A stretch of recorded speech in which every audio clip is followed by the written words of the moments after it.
Welcome to Tales of Cape Cod. Can anyone... Yes.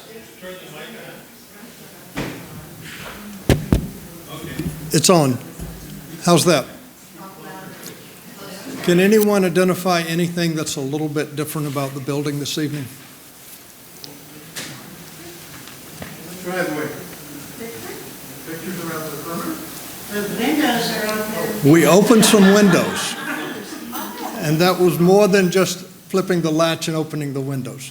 We're spending a little bit of money to repair the windows, to replace broken glass, and the ones that you see are the first of that group. So we'll continue the project over time and hopefully get them all done. It's all part of our building restoration program.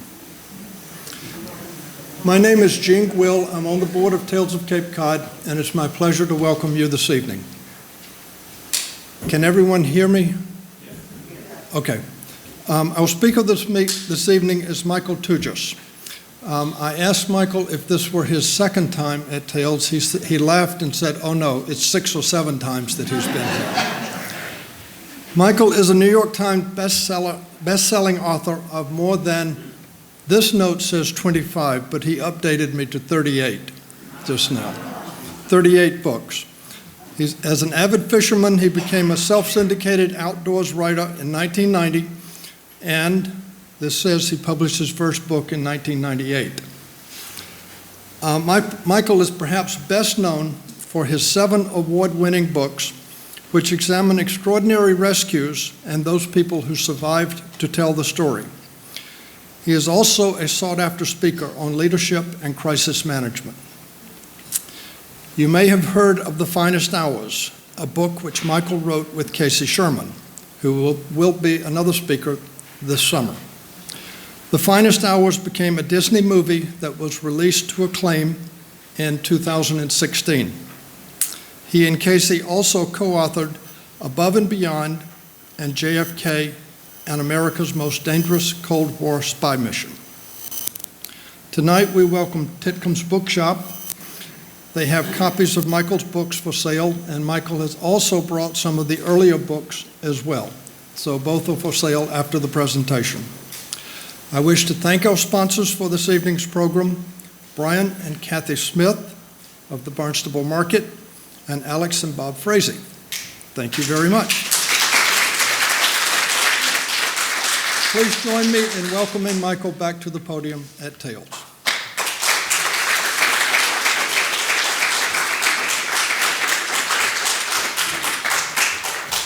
Hi, everyone. Good to be back. There's good news and bad news about this presentation.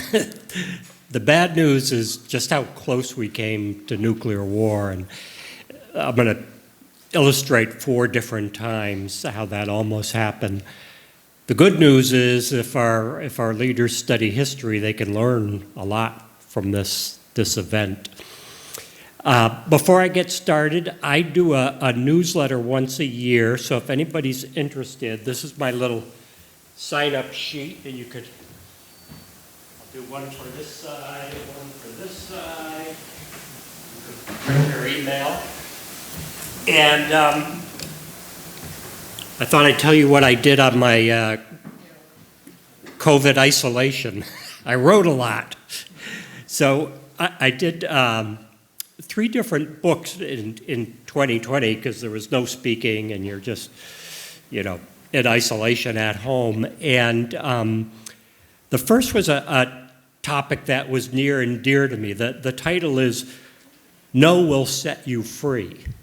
And it's all about setting boundaries and learning to say no and getting your time back so you're not living someone else's agenda. Because I used to be a yes man. Anything that came my way, that was all in. And then later I'd kick myself and go, I didn't even enjoy that. Why did I automatically say yes? And I work with psychologists on this book. And they said, it's not unusual. We're raised to be polite. We're raised to be good. We're raised to be helpful. So we kind of go by impulse and say yes before we think through what we're taking on. So with time, and especially switching from a business career to a writer, I learned how to say no, and I've been working on this book for many years. So this is kind of if you know someone in your life who just takes on too much and then they're overwhelmed, this book is for them.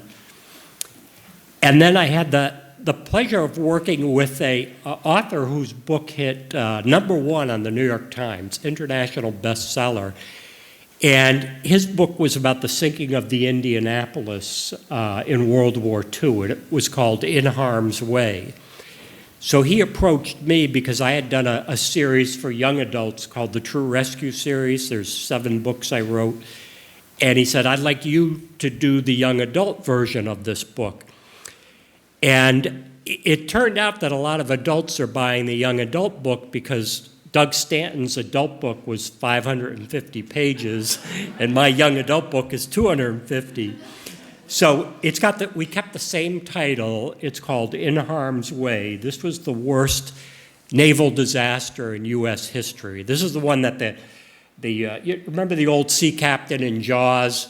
He mentions this event because the men were in the water for 5 days in the South Pacific with sharks, and only a few survived. So, at essence, it's a survival story, but it also shows the screw-ups made in the U.S. Navy, and then at the end how they needed a scapegoat, and they put all the blame on the captain. But the research that Doug did, and I just did a little bit of research compared to Doug, indicated it was not the captain's fault. But that was such a serious book, I said, I need to do a fun book. So I did one for kids, and it's called Claws, and it's about a giant lobster getting revenge on an island in Maine. But there's a little bit of truth behind this book, because some of you may have read Fatal Forecast. It was probably one of my favorite books that I wrote. Ernie Hazard was the main survivor. And when I interviewed him, he was living in California at the time. On the wall was this lobster claw, just the claw part, not the leg. And I said, is that real? Because it was 20 inches. And he said, yes, it's the only thing that came up in the trap. Of course, the lobster couldn't fit in. I said, well, how big could the lobster have been? And he said, at least it must have been 4 feet. So ever since I saw that claw mounted on his wall, I kept thinking, what if there's a lobster of 7 feet out there? And so that's where that book comes from. So Titcombs has brought Above and Beyond there. So if you purchase that one, you'd purchase it from Titcomb and then bring it into the other room where I'd sign it. And in the other room, I've got all my different books. My inventory is so strange that I've got way too many of some books, so many are half price in there, and there's refreshments after as well. So I'm going to get the clicker here, and we'll get started. I'll leave time at the end for questions.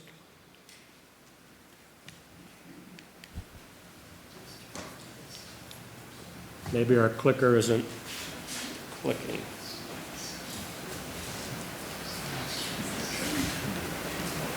We may have to use, did it start to go there for a minute? Let me get a little closer. It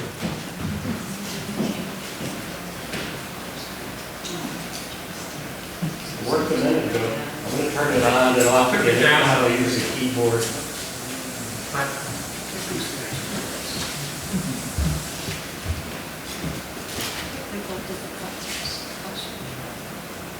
That was me who did that. So that kind of the star of this story, no, is the U-2 spy plane that you see here. This was quite an invention. We got it working. Thank you.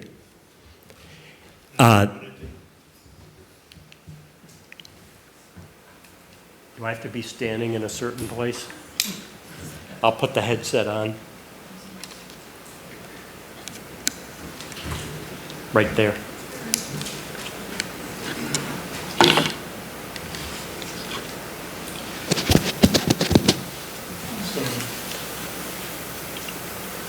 I'll stand down here, and that way, if it doesn't click, I can use the keyboard. Thank you.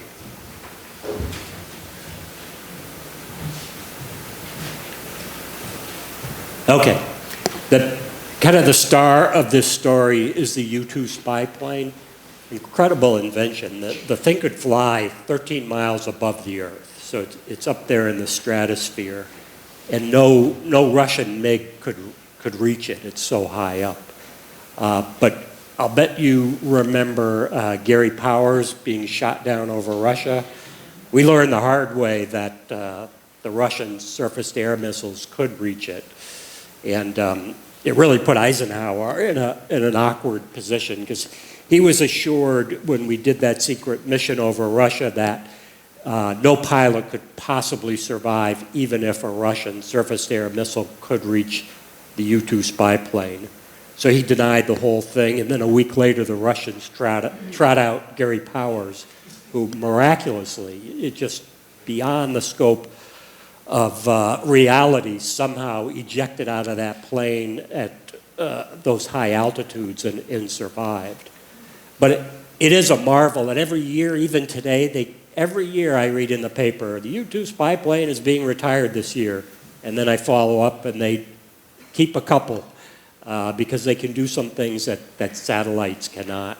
So just an amazing aircraft, but they're really fickle. Each one is constructed a little differently, at least back in 1962. And they were very temperamental. The pilots called them the Dragon Lady because they never knew what they were going to get. And it is flimsy. It's, to get that high, it's very lightweight. So it's kind of like a glider on steroids. It's got a jet engine, but very flimsy. So it's got pros and cons in terms of safety. But in terms of reconnaissance, you couldn't beat this thing. It was unbelievable what it could do.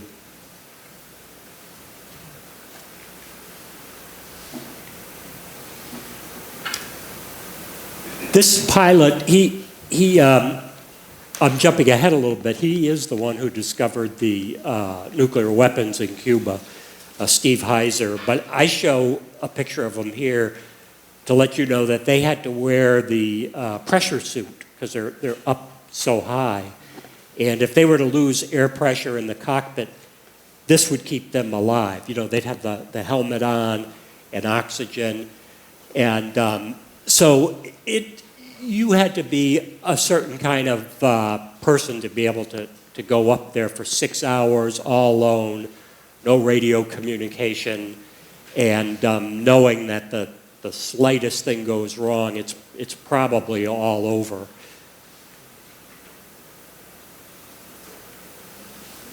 The stakes couldn't have been higher when he did discover the missiles. But a little bit of background first. You have Castro overthrowing Batista, and we always wonder, how do we get these communist leaders in a country like Cuba? And it's because we support a dictator like Batista who was brutal to his people, no different than Castro. Then we had the failed U.S. invasion of the Bay of Pigs. And this is just my opinion, but looking back on that, I think it was a blessing, because the Bay of Pigs occurred under the Kennedy administration, and he made so many mistakes. It was doomed to failure. It was hatched under the Eisenhower administration. But the good news is he really learned from his mistakes. And so that served him well during the Cuban Missile Crisis. And then after the Bay of Pigs, of course, the Soviets really filled in the gap there, and we knew very well about their military buildup, but none of our surveillance was picking up intercontinental ballistic missiles. So it was Steve Heiser that got the first photograph of one of those missiles on October 14th. Researching Khrushchev, my memory was always, didn't he take off his shoe? Yeah, I was a little kid, but that was my memory. So when I got into this project, I'm thinking, as I research him, I'll realize this guy was mercurial and a little off balance. That was not the case at all. He was shrewd. He fought in World War II, came up through the ranks, and I was lucky enough to track down his son, who ironically, I believe, is an American citizen because I found him in Rhode Island. And he had many conversations with his father during the Cuban Missile Crisis and was old enough to remember those. So I put those in the book so you could see what his father was thinking and saying. And you know what, just off the top of my head, one comment he made to me, I remember him saying, this is Sergei, his son, saying, yeah, my father's big worry was that someone was going to have a different agenda than me and I'm going to lose control of this situation. And I remember saying to him, that's odd, because that was Kennedy's biggest concern that he shared with Bobby. He said, somehow something might go wrong and I'm going to lose control of this situation, and the stakes couldn't be higher. Almost verbatim, they said the same things at the same period. So, you know, Kennedy was correct in that he said it's not just a military threat to the U.S. having those missiles there, because, you know, a lot of the submarines had nuclear missiles as well, but he said it's a political threat. If I don't get the missiles out of Cuba, I think I'll be impeached. So from the get-go, Kennedy's decision was somehow the missiles cannot stay in Cuba. And I came at this as a novice, so it was gearing up.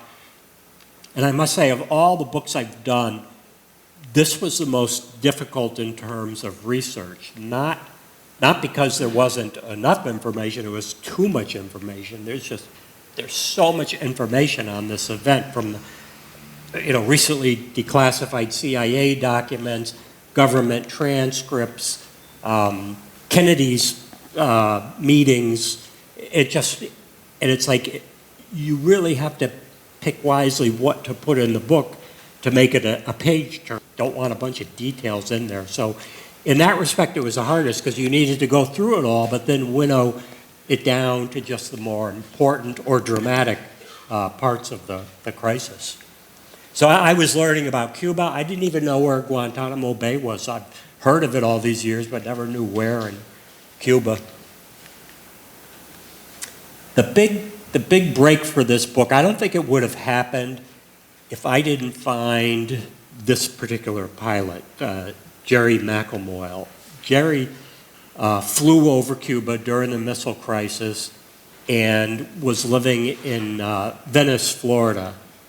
And tracking him down was like winning the lottery, because all of a sudden you had an eyewitness to history, and you'll learn about his role. So I spent many an hour with Jerry. He passed away a year and a half ago, but he was wonderful.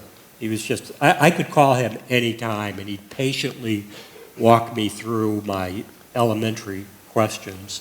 But at the time, he was the rookie pilot of the group. There was 10 pilots selected to keep flying over Cuba to get the reconnaissance photos we needed for what we were planning to be a D-Day style invasion of the island, which would have been a disaster, by the way, because we didn't know it at the time, but the Russians had tactical small battlefield nuclear weapons in Cuba as well. So the whole thing would have been just awful.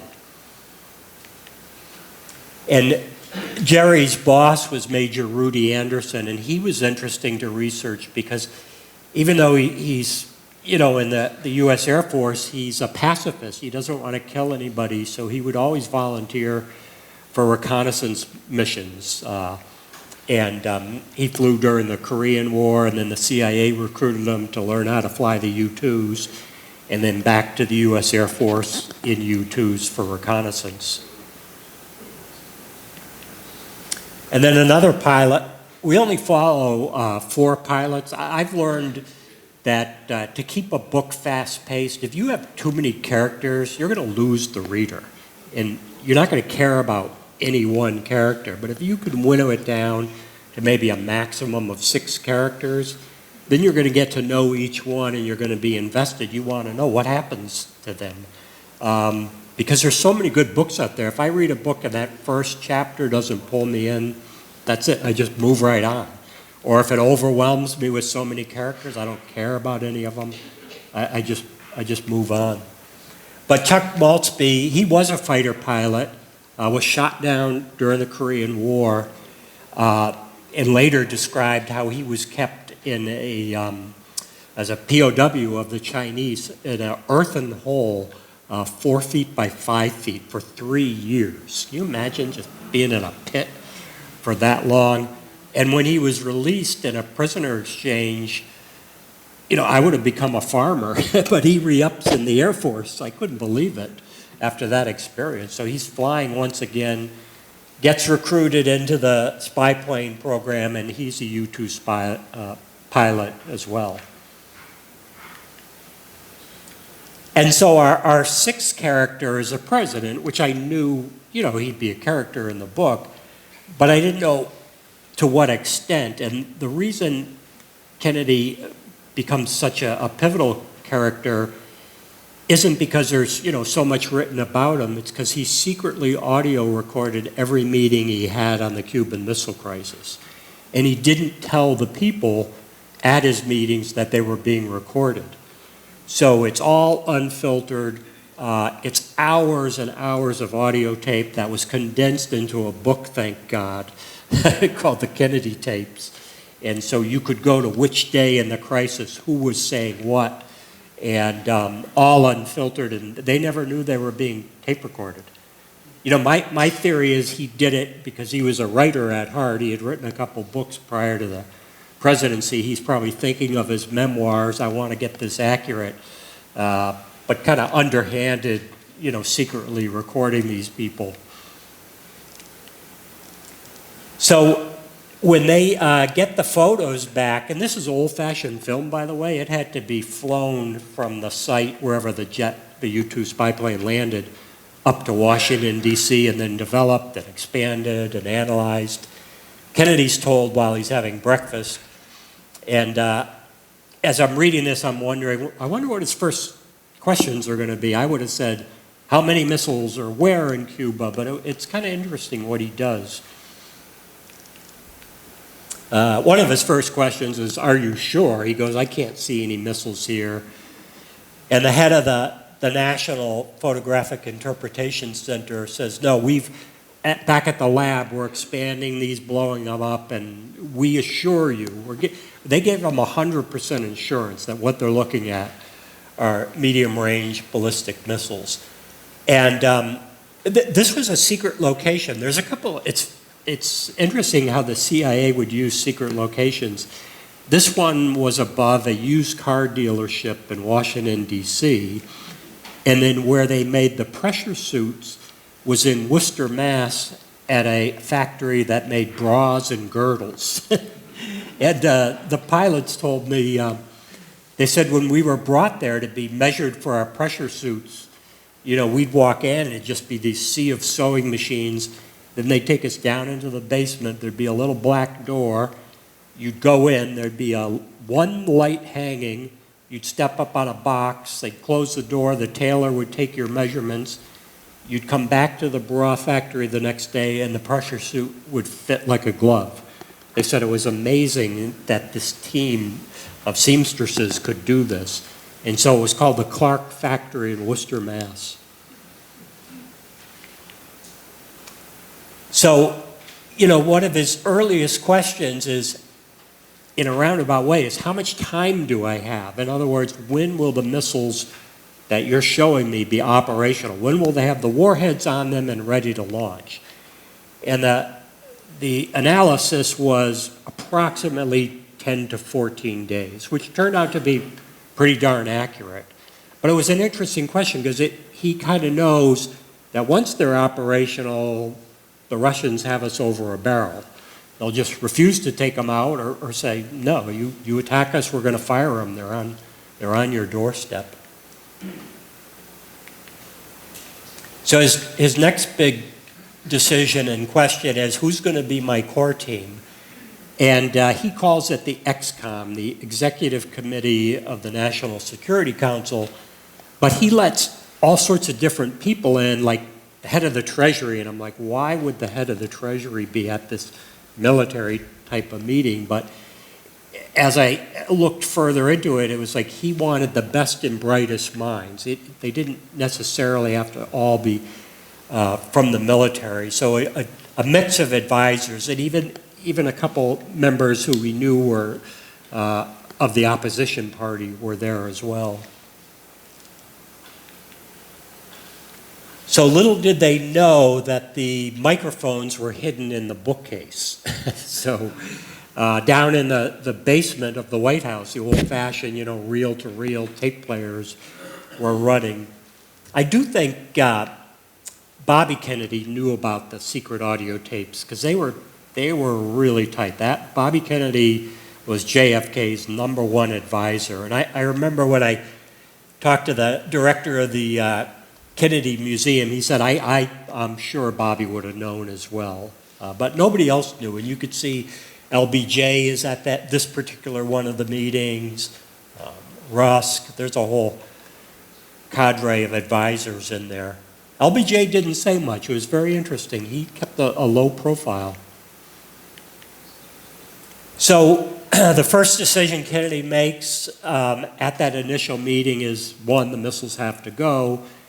And there seems to be a consensus quickly gathering around, we're going to do military airstrikes on the missile installations and on the Soviet surface-to-air missiles, if there are any. And then we're probably going to have to follow that up with a D-Day style invasion. Well, this will be our opportunity to get rid of Castro as well.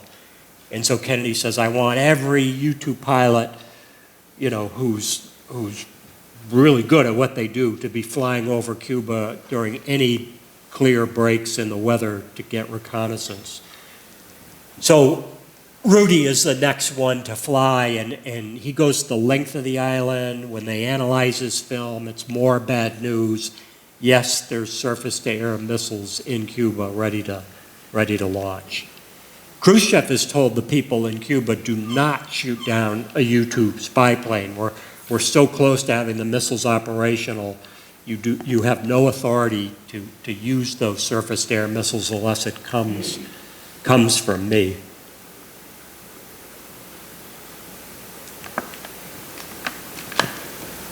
The wings on these things were so long that the early versions, they would scrape the ground when they took off. So, and a lot of the fuel was stored in the wings as well. So later they came up with a simple idea. They just put these, they called them pogo sticks underneath the wheels, but you don't want the drag of those when you're airborne, so they were not attached. So as soon as the plane was airborne, they just drop off.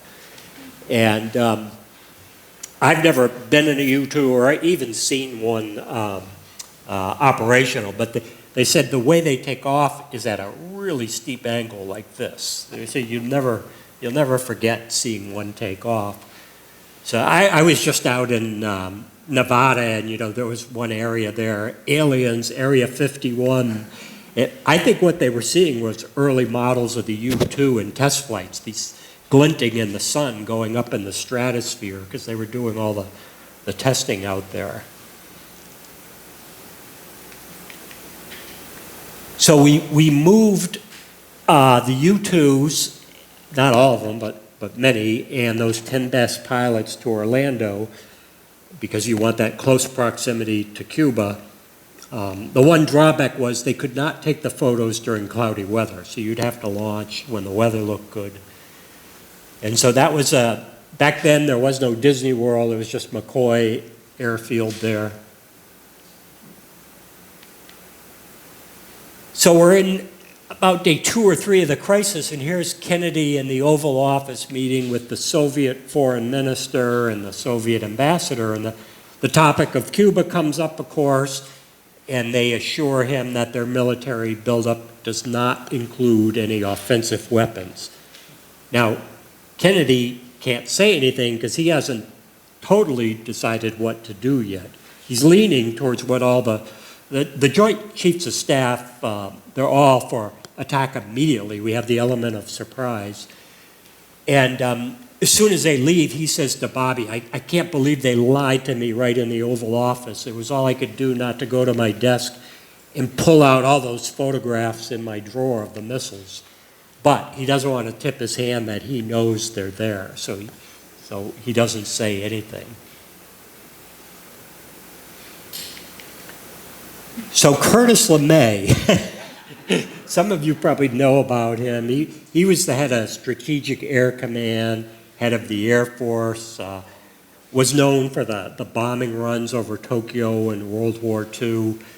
It was a brilliant offensive commander, but he and Kennedy were butting heads constantly. And in some cases, he was really insubordinate. I'm surprised Kennedy didn't tell him to leave. There's one exchange, he goes, Mr. President, you're looking really weak.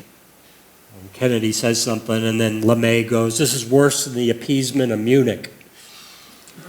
And then there was another time, he goes, Mr. President, you're in a bad fix. And Kennedy goes, what did you just say? And LeMay goes, I said you're in a bad fix. And Kennedy breaks the tension and he goes, well, you're in it with me. We're on the same side. And but the reason LeMay is getting under his skin is he's itching to go and he's going to lose the element of surprise. But by day 3 of the crisis, Kennedy's kind of thinking this through and he goes, okay, if we do this move, and he says this to LeMay, he goes, don't you think the Russians are going to respond if we take out these missiles? And LeMay goes, no, they know we're stronger. And Kennedy goes, at the very least, they're going to take West Berlin, and I think they're going to do a lot more than that. And in private, he's saying to Bobby and to Jacqueline, I think this will be World War III and the end. He goes, so I can't go to that step right away. And so that's when he starts to think about the idea of intermediate steps, which is a great way to handle a crisis because it then allows you more room for maneuverability rather than going to the point of no return, which would have been our airstrikes. It would have definitely launched World War III. So he comes up with the idea of the blockade.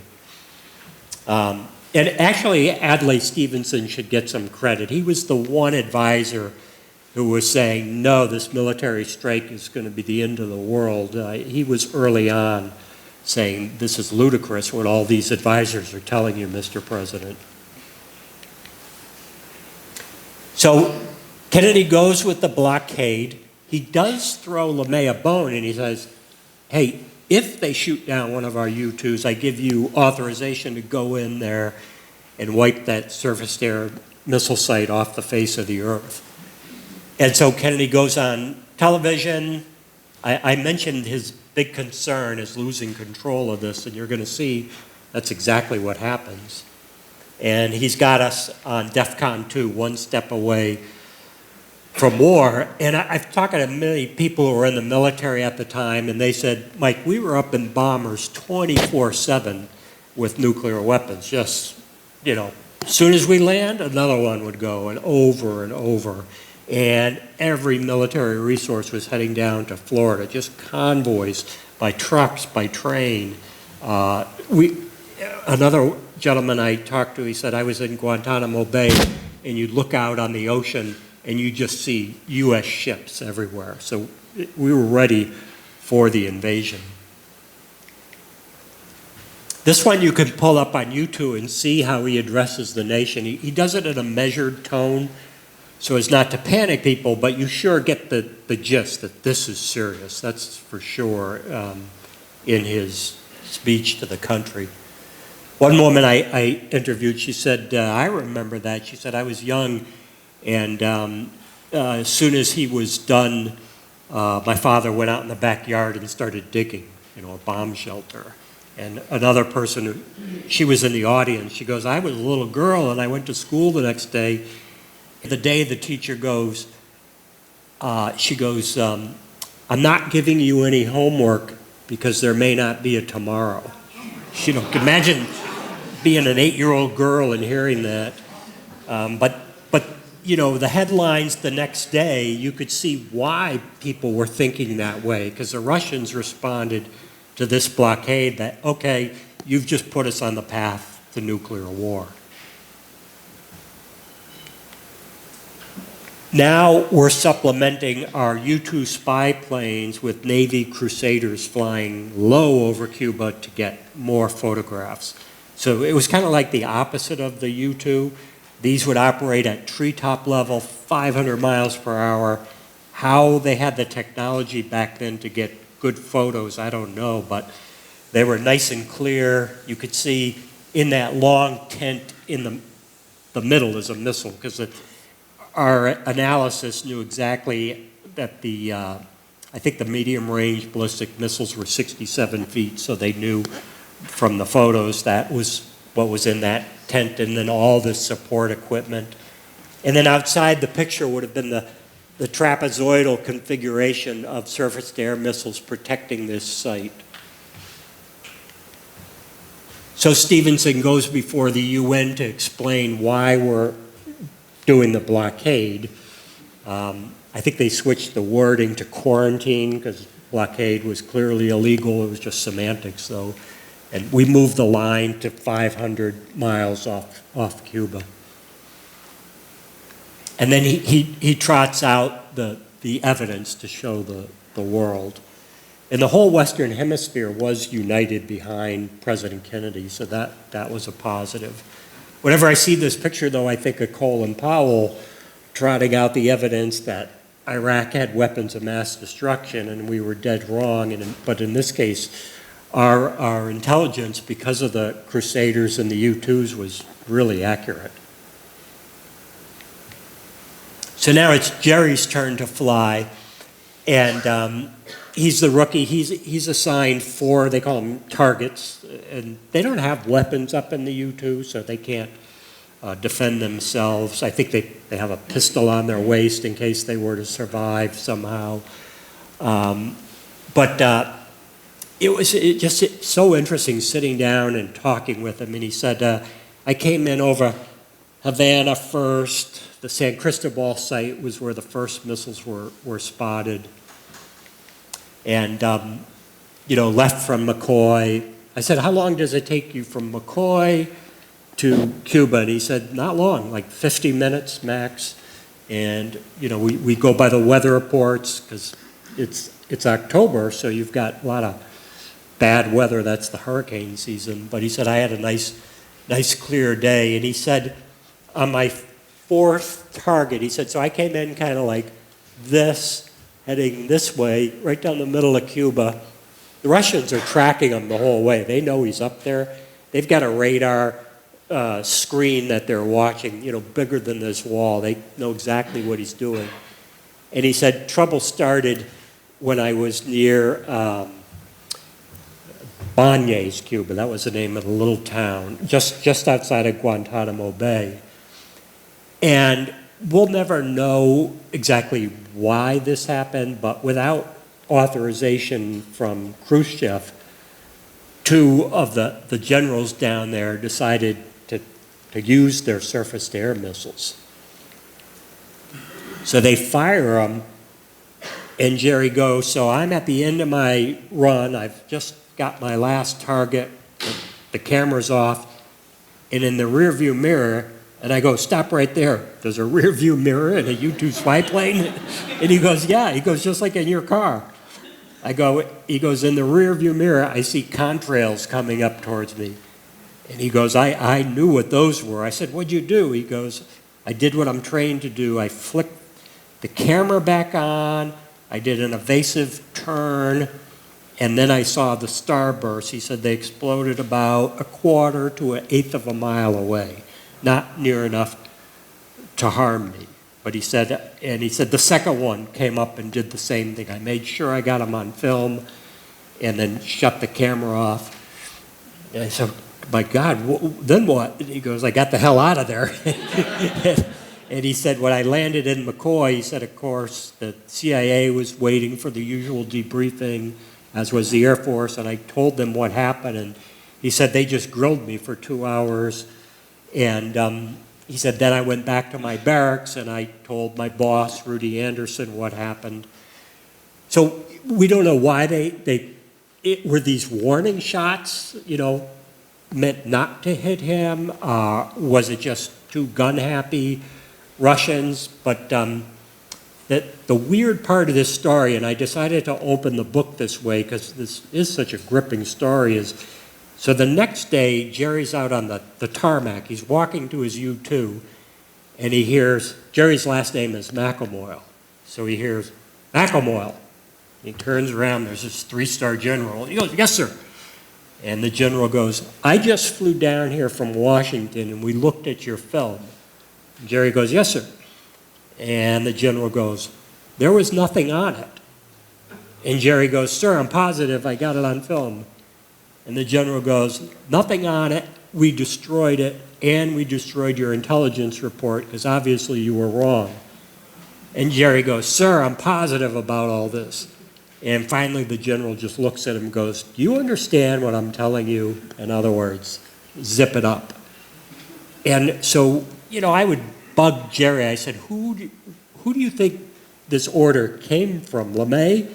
That was my hunch. And he said, Mike, I don't think so. He said, I think it came from one of Kennedy's advisors. They didn't want the president to know. Certainly the military probably didn't want him to know because he might have suspended the U-2 overflights, and they needed these flights, the military did, for our invasion, get as much information as we could of where the troops were. And later in the book, I describe how many years later, little Lieutenant Jerry McElmoyle becomes Brigadier General Jerry McElmoyle, and he's with Reagan in the White House, and now Jerry's got control of a lot of our nuclear weapons around the country. He's way up there. And the CIA thanks him for his briefing of Reagan. He's actually showed Reagan how to operate this whole, the briefcase, the football they called it. And the CIA goes, great job, General. And Jerry goes, could you do me a favor? And they go, what's that? And they said, could you find the photo interpreters who looked at my film from the Cuban Missile Crisis? And they said, sure, we'll see if they're still alive or where they are or if they're still around. And sure enough, he gets a call from one of them. They have a talk. And he goes, so what was on my film? And they go, the starbursts. And they said, we were instructed to destroy it. But he said, it was your pictures were as clear as day. So it's just a weird story. Some people don't believe Jerry, but why would somebody at his level make something like that up? And obviously, in the Air Force, you're not going to go far if you're prone to exaggeration or whatever. And he goes to the highest levels. Could have gone higher if he didn't retire a little bit on the young side. So, I said, did it look like this? He said, well, the shrapnel comes out in all directions, and it's little pieces. And he said, all it takes is one piece to take down a U-2 because they're fragile. But he said, I was far enough away, I knew they weren't going to get me. Now we jump ahead to really the last day, the Black Saturday, where everything that goes wrong could have gone wrong. And this is kind of the apex of above and beyond. That poor Kennedy, he's only 45 years old. Imagine that pressure. Kennedy never knew about this instance. It only came out somewhat recently when the Russians declassified what some of their sailors said. This is Russian B-59, and we had told the Russians, if we detect one of your subs near the quarantine line, we're going to drop practice depth charges, and that's the signal for your submarine to come to the surface, identify themselves, and move away from the quarantine line. Now, whether that message got to the operator of B-59 or not, we don't know. But we drop so many practice depth charges over an afternoon period, and he does not surface, that he thinks they're real. And that his crew said, these are their exact words, they said, it felt like we were in a big metal drum and somebody was taking a sledgehammer to it. And so the captain, of course, you can imagine what it's like being in a metal drum with a sledgehammer. He finally has had it. He goes, obviously World War III has started. We're all going to die, but we're going to take them with us, load the special torpedo. Most of the men on the sub didn't even know they were carrying one torpedo with a nuclear warhead, but the senior men did. And so they actually had it loaded in firing tube number 3, ready to go. And so everybody gives Kennedy 100% of the credit for getting through this crisis, but Sergei Arkhipov was on the sub, and he might have saved the day. Although he wasn't in command of the sub, he was a flotilla coordinator, so he had some rank as well. And he says to the commander, "You have no authorization to fire a nuclear weapon. That has to come from Moscow."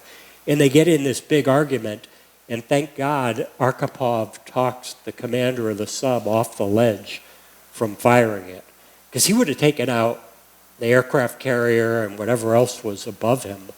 And that's how close they came. It was actually in the tube, ready to go. So that's incident number 1, that Russian commander, without authorization, was going to fire the nuclear weapon. And the next one involves this pilot up in Alaska.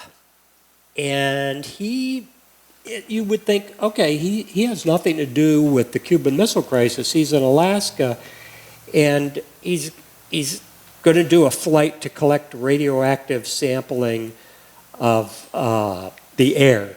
This is like routine stuff to monitor what the Russians are doing.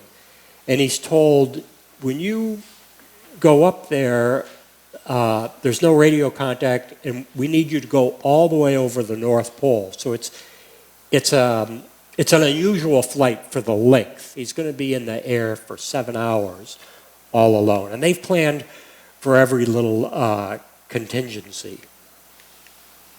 So he leaves Eisen Air Force Base. His last control is over Barter Island.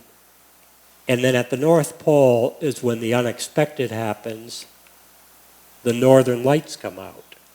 And back then there is no GPS, so you're using celestial navigation. And if you can't see the stars, you're going to be confused. So he's got to abort the mission.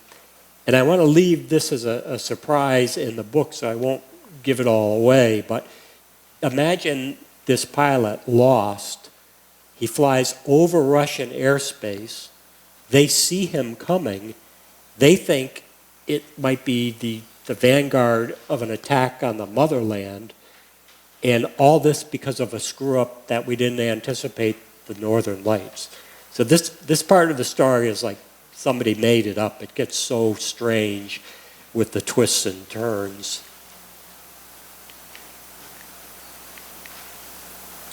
And then back in McCoy, down in Florida, Major Anderson volunteers to go up. Everybody kind of senses that we're going to be at war within the next day or two. There's enough clues coming in, even the pilots know. So they're pretty sure this is going to be the last flight, and he volunteers. Kennedy did not want any of the CIA aircraft, so even if we used a CIA aircraft, we painted it with the U.S. Air Force on it. And Rudy's going to fly similar to the flight Jerry was on, get some different angles, different pictures. And sure enough, the trouble starts over the same place where Jerry had trouble over Bonier's Cuba. Only this time we do know who made the decision. It was 2 Russian generals go, their exact words, they're looking at the big screen, they see him up there and they go, "Our guest has overstayed his welcome.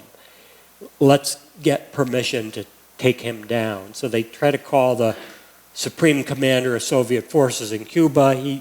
They cannot get a hold of him. He's deathly ill, so that's the reason why. And they decide, everybody knows the war's probably going to start tomorrow, so because we can't get the okay from him, we're the next level. That gives us permission. we're going to take down this U-2 spy plane. We've had enough of these spy planes.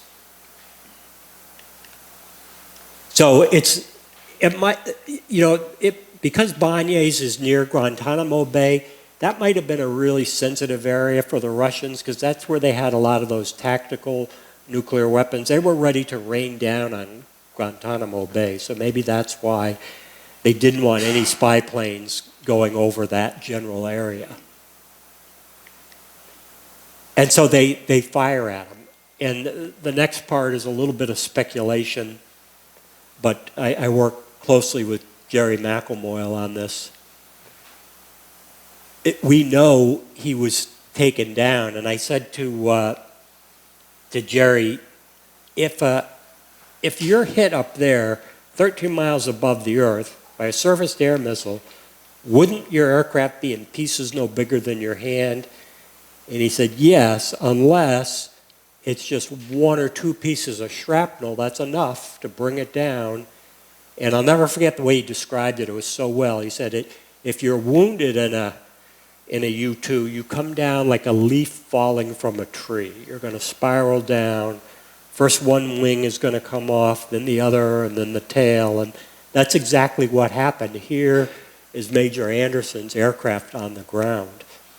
And this was the reason I took on the project, because I never knew. I always thought the Cuban Missile Crisis ended without loss of life. Nobody seems to know that Major Anderson never got off a Mayday.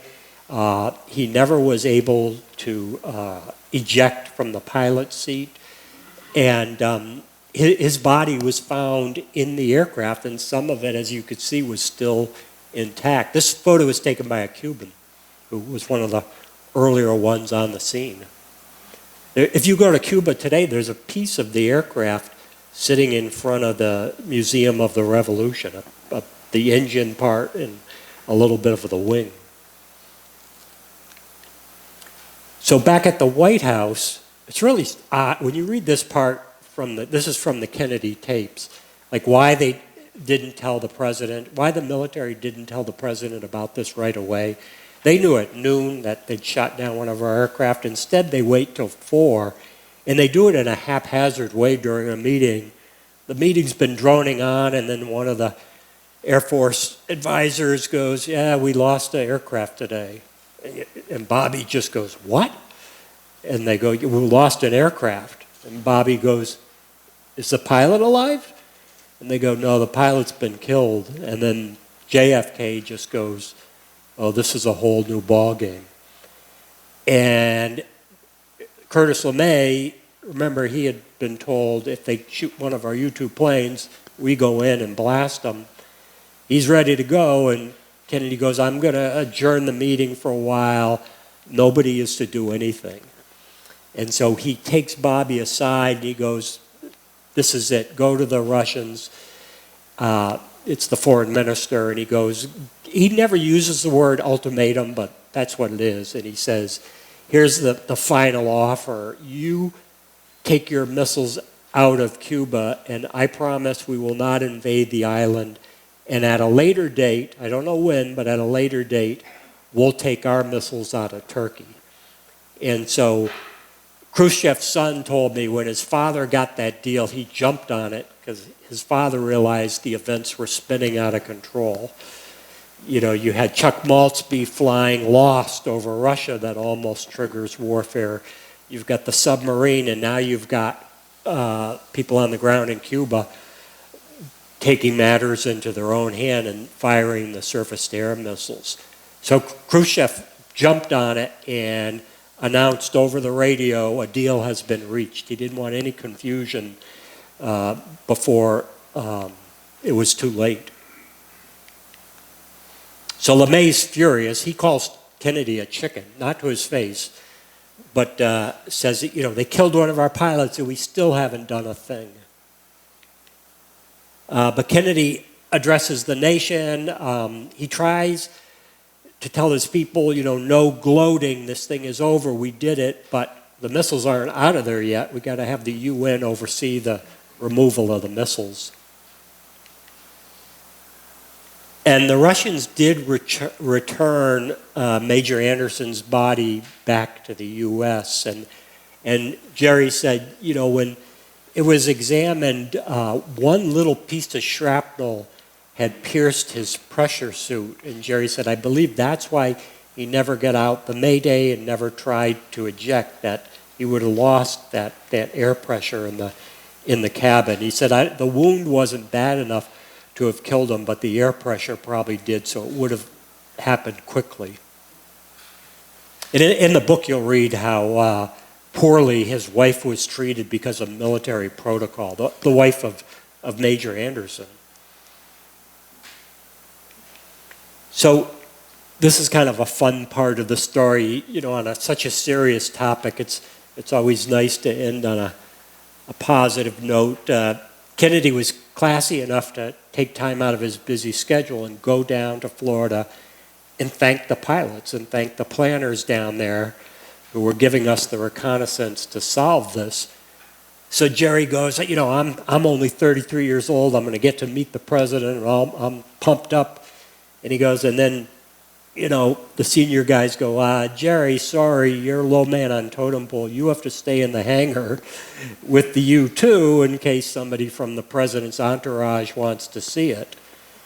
And Jerry said, I was so bummed out. And he said, so I'm in the hangar. I could hear Kennedy out there talking. And he said, then the limousine drove into the hangar, and out pops the president.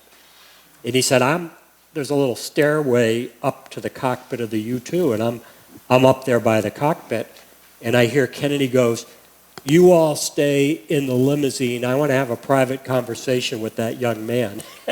And he said Kennedy comes up the stairs, and he said for the next 20 minutes it was just him and I talking. We'd both been in combat, and that's how I ended the book. What did those two men who had been through so much talk about?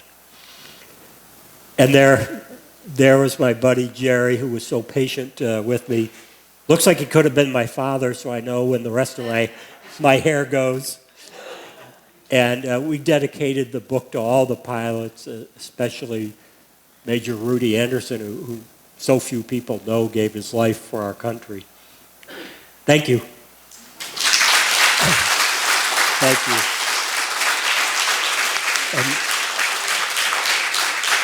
Thank you. Questions, comments? Does anybody remember, like, that day Kennedy gave the speech? It had to be scary, right?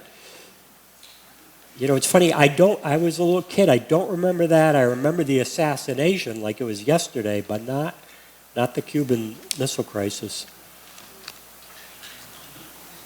I think you were amazing photographs.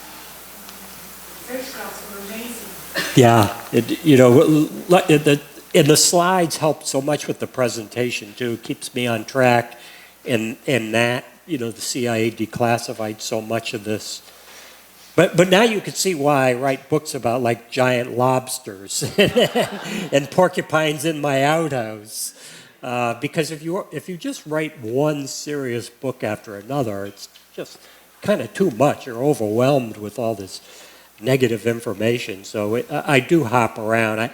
I recently wrote a memoir called The Waters Between Us, and that's the prequel to The Porcupine in the Outhouse, and someday I'll do the sequel, all about my cabin in Vermont.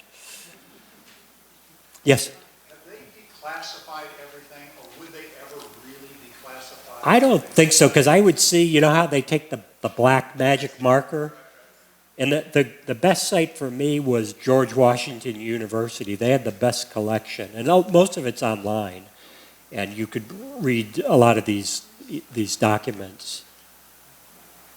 But the real key was Jerry McElmoyle, that he could talk off the cuff, was high-ranking in the military, so he didn't care. He was retired. He could say whatever he wanted. He was the key.